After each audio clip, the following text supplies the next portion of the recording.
I wrote and animated an alternate story for the Iron Lung movie. You will see everything that happens outside of the submarine and the full backstory of the vanishing planet. I invented characters and created full storylines with crazy plot twists. And everything is only based on the video game. This is Revenant's take on Iron Lung. We start on Earth in the year 2080, aka 10 years before Iron Lung. Simon is in his apartment reading a newspaper. It says that Earth has reached a new population high of 14 billion people and 5 billion more are already living on Mars. Simon takes one last sip from his coffee and then he leaves his apartment. As he walks out, we can see how bad living on Earth has become. He gets in his car and drives away. He arrives at the NASA headquarters. When he steps inside, he looks around completely overwhelmed. The head of NASA, which is Commander Price, greets him with a big smile. Simon doesn't say much, but the commander gets closer to him and says, "Remember to do your job out there. I can have you locked up the second you come back. This is the first time in your life you can finally be useful for something, criminal scum." 3 other people walk up. Commander Price introduces them to Simon. The team leader is Dr. Collins. She's a well-recognized marine biologist known for her important work on the physics of colonizing Mars. John Fisher is a technician who played an important part in creating the electrical systems in the 3 space stations across the solar system. And Mitch Hardwell is an IT expert who programs spaceships for NASA. And Simon will be a worker and explorer, aka the guy who does the dangerous work nobody else wants to do. They meet him for the first time, so they don't know anything about his past. The commander introduces them to the press as the first people who will go into the Alpha Centauri system. And their mission is to find inhabitable planets so that people can be transferred there before all the solar system's resources are used up. Right afterwards, they get launched into space. It's a long journey, and they won't come back for 10 years. At the start, Simon is kind of an outcast. His training has been minimal since he's not here for anything other than putting himself at risk. He mostly does repairs outside the ship. John is instructing him. And Dr. Collins is very skeptical of him at first because when they talk about physical concepts, he mostly just sits there. Or he just leaves to go to his bunk bed and lays down. One night, he's laying there and looking at a picture of a blonde woman. He falls asleep and we see one of Simon's memories. Put the money in bag! Faster! All of it! Light him up! Move! Get the cover!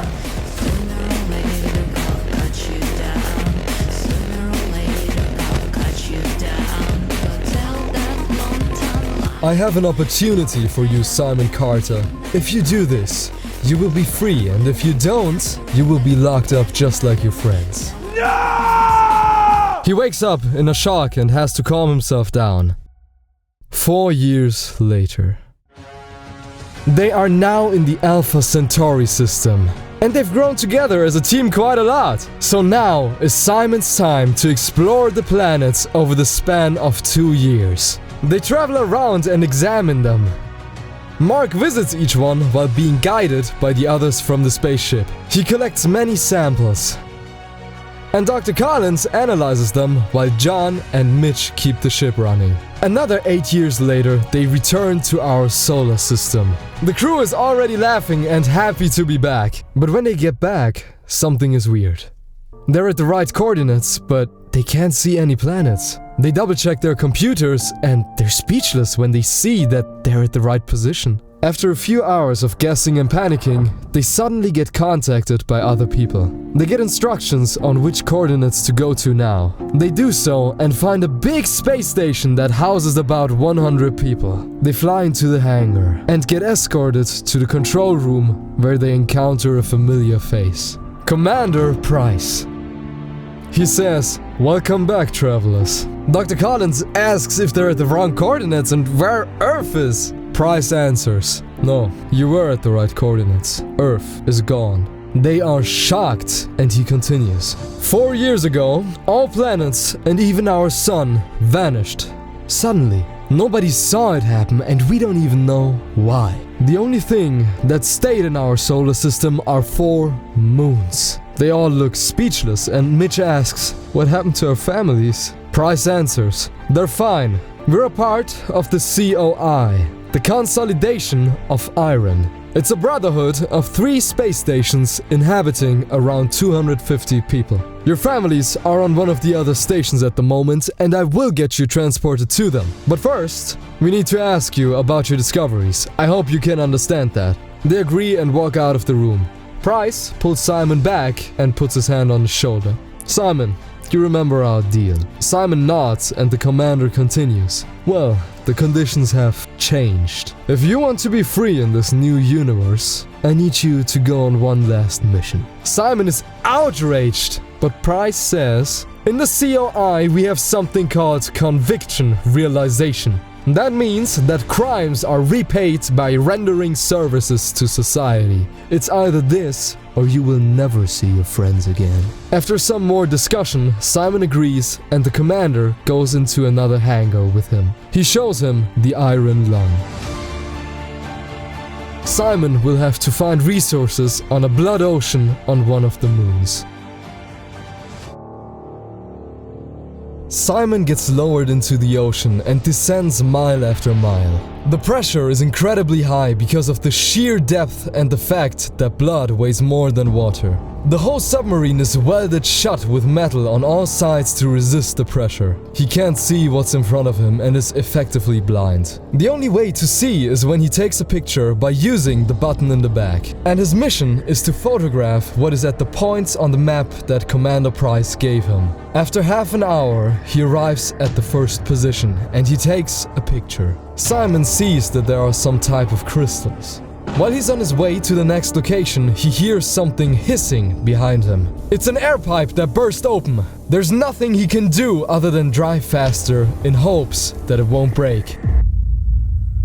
Back in the space station, Commander Price is with Dr. Collins, and she shows him all their research and gives him coordinates to 3 perfectly inhabitable planets they found in the Alpha Centauri system. He thanks her and looks to his side. 2 soldiers come in and drag Dr. Collins away. She asks, "Wait, Price, what is this?" And the commander responds, "Thank you for your service. You've been useful enough." The soldiers take her with them, and she yells, "Don't do this, Price! Price!" She gets thrown into a prison cell where John and Mitch are already waiting. The commander walks back to the hangar, and he orders his workers to rebuild Dr. Collins' ship into a condition that enables him to leave to the Alpha Centauri system. One of his physicists, Gabriel, stands next to him and has a concerned look on his face. He leaves the room in a hurry and goes into the IT room. He says to one of the programmers, "Come on, get out, I need to check something." He sits down and starts typing into the computer.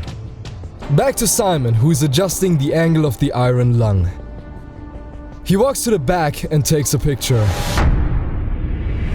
He's shocked and takes another picture. The monster is gone, and we see a big skeleton on the ground. Then, he hears an alert sound coming from the computer. He looks at it and sees that there is a text. It says, "Simon Miller, you don't know me, but I'm here to help you. Commander Price has lied to you. Your friends are in danger, so read this carefully. The planets didn't just disappear. I know what happened. Decades ago, the governments of the world started to experiment building a wormhole. They wanted to find a way to connect us to the Alpha Centauri system. I was part of the project and warned them many times that it is complete madness. We would never be capable of understanding what we're playing with. Commander Price was in charge of the project and sent me onto the space station so that I wouldn't get in his way on Earth. A few months later, the wormhole absorbed itself. That was the last thing I heard from Earth. Every planet and even our sun disappeared. The only thing left were moons, and later I figured out why. When the wormhole collapsed into itself, it altered the rules of how time and gravity work in our solar system. So much, in fact, that now objects of a certain size became unstable matter. That meant that all big objects collapsed into themselves in a matter of seconds. The only thing left were some moons and 3 space stations, because they are small enough to stay stable for now. At first, we thought everything else was gone too, but scans of the moons showed large liquid masses on their surfaces. Blood. The collapse didn't destroy matter randomly. It removed anything that depended on large-scale gravitational structure. But blood became an unstructured mixture of iron, plasma, and dissolved ions, so it survived the transition. It drifted around space and fell onto the only remaining gravitational wells, the moons. It arrived as fog, but it started raining down and filled the craters. That is what the oceans are. I need you to get back here. Price lost an important submarine 2 weeks ago in this ocean, so if you survive today, he will probably pick you back up again. He can't afford to lose another sub, not even one for convicts that should die in the ocean. You and your crew are the only people that can fly a spaceship here other than the soldiers. I can lead you to Space Station Eden if you take me with you. You'll be safe there. Simon writes back, "Who are you?" But he receives no answer, so he returns back to steering the submarine towards the next location. We can see the confusion on his face. He doesn't know who to trust. And even if the commander is actually lying, what is he supposed to do against it? He's trapped here. After some time, he arrives at another location and goes to the back to take a picture. A big eye looks at him and he panics as he looks around. The creature rams the submarine. Simon stumbles around. Air starts hissing out of the pipes. And BAM! It rams the sub again. Simon alerts the station that they should come pick him up. The creature rams the sub again, and this time, a hole opens up in the back. Blood starts flowing in. Simon knows that he has to get to the surface right now. He steps to the front while the sub is filling with blood and starts ascending. He makes it to the surface and hopes to be saved. Then the speaker activates itself. "We got you, Mr. Miller." He gets flown back into the hangar of the space station. During the flight, he puts some of the blood into a plastic bag to examine it later. The commander meets him back in the control room of the station.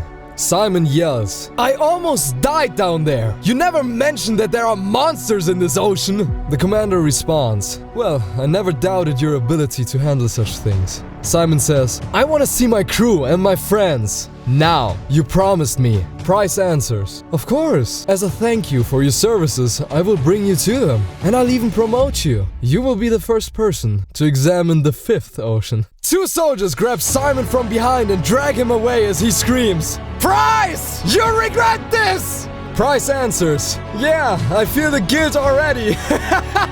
Simon gets thrown into the cell with his crew. Stay down. They look at him and he tells them what he found out about the vanishing, especially that it's Price's fault. Then the door to the room opens up and someone steps in. It's Gabriel. They stand up and look at him. He says, "Mr. Miller, I'm the one that contacted you in the sub." He pulls out his key and frees them from the cell. But all of a sudden, he gets shot in the back. Then Commander Price steps in and says, "I'm very disappointed, Gabriel. I was hoping you wouldn't do this. You seriously thought I wouldn't notice you telling Simon about our little secret? See, there's something that even Gabriel didn't know. He always thought I screwed up the black hole because of my incompetence. But the truth is, my scientists have known the exact rate of instability for years. I waited and transferred everyone I was gonna need later on the space station. And everyone in my way died during the quiet rapture. And now, you're gonna join them." He aims his gun at them, and suddenly, the station shakes. Price stumbles around, and Simon runs out of the cell and throws the blood from before at his face. Price screams and Simon grabs his gun. Everyone else runs out of the cell and they leave the room. They hear screams and gunshots on the sides. As it turns out, the rivaling space station Eden found out that the Alpha Centauri crew has returned, and they want to have them as well. So now they're invading the COI station. Open fire! Keep pushing! Firing! Target down! Simon and the others make it to the hangar and fly away. This is the end of my story. You can decide for yourselves how it continues. Will Simon find his friends from before his journey? Your choice! And make sure to subscribe to my channel because I will be making more of these videos. Tell me whether you liked it and how close I came to the actual movie, because I still haven't watched it. And I also rewrote an animated Stranger Things final season. You can watch it right here. Bye bye! I am Markiplier now.